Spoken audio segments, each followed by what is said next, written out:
And here we have a couple important points about triangles. As we mentioned under lines and angles, the sum of all the interior angles of a triangle is 180 degrees. Perimeter, that's the easy one. We're just interested in what the length of each side is, and we'll add those together. And then the area, we can determine in different ways depending on the information that we're given. I think we're used to being given the base, often listed with the variable b and height h, and therefore we can calculate the area by finding base times height and dividing that by 2, or taking 1/2 and multiplying that by base times height.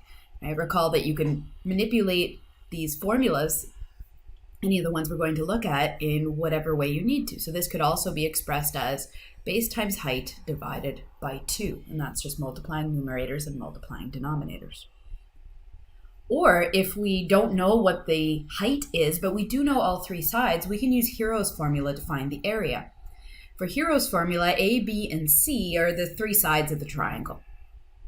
S is used throughout that formula. And what is S? Well, S is 1/2 times A plus B plus C. In other words, S is just 1/2 of the perimeter. And we'll see how that looks in action. All right, it simply asks us to find the area of these triangles. In this case, what information do we have? Well, for the left-hand triangle, we have the base. We know that the base is 16.2 centimeters, and we have the height. Turns out that the triangle on the right-hand side has the same base and has exactly the same height. So this is just a reminder that whether the height can be captured within the triangle as it can on the left, or whether we have to extrapolate so that we can draw in this height, either works to calculate the area. So these two triangles actually have the same area. The area we know is equal to 1/2 base times height. So I'll write the formula one more time and then fill it in. Base is given as 16.2 centimeters, and the height is 5.75, also centimeters. So 1/2 times 16.2 times 5.75 gives us 46.6 centimeters squared, and I've rounded that to the nearest tenth. How am I sure that it is centimeters squared? Well, the 1/2 is unitless. 16.2 is measured in centimeters. 5.75 is measured in centimeters, and centimeters times centimeters is centimeters squared, giving us our final answer of 46.6 centimeters squared. For this question, we're being asked to find both the perimeter and the area. And this is one of those situations where we're not given the height of the triangle. There's nothing we can do for this regular triangle that isn't equilateral or isosceles or a right angle triangle. All we can do is apply Hero's formula.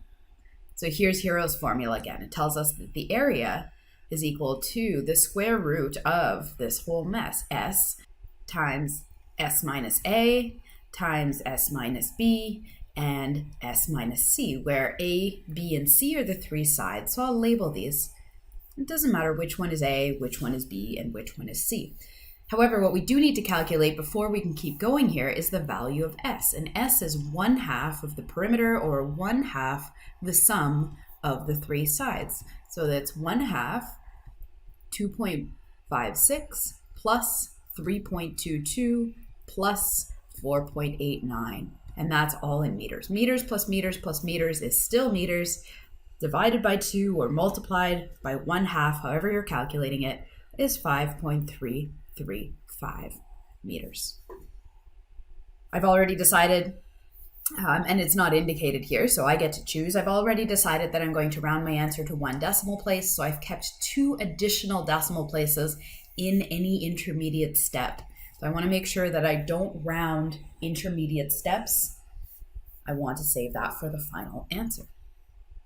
All right, so this one's going to be a long one. Each S is 5.335. So we have 5.335 minus 2.56. So A, one of our sides. And then once again, 5.335 minus 4.89. And then finally, 5.335 minus 3.22, the last side.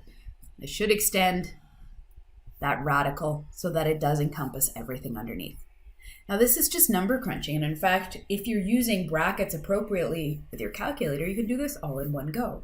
If I was to enter this on my calculator, I would choose the square root symbol, open up a bracket, punch in 5.335, open bracket, 5.335 minus 2.56, close bracket, and so on. And then finally close the bracket to indicate that I've entered everything I need to under that radical sign, hit equals, and we get, rounded to one decimal place, 3.7. 3.7, what? Units are really important here, and it's 3.7 meters squared. It is a measure of area. How do we know for sure that we're in meters squared?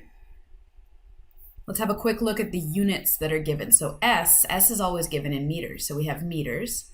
Meters minus meters is still in meters. Meters minus meters, meters, meters here. So meters times meters times meters times meters means we're trying to take the square root of meters to the power of 4.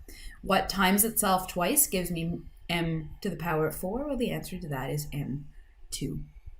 So what this does, or what considering the units does for me, is it helps me to ensure that I have done the calculation correctly. If my units don't work out, I haven't done my calculation correctly either.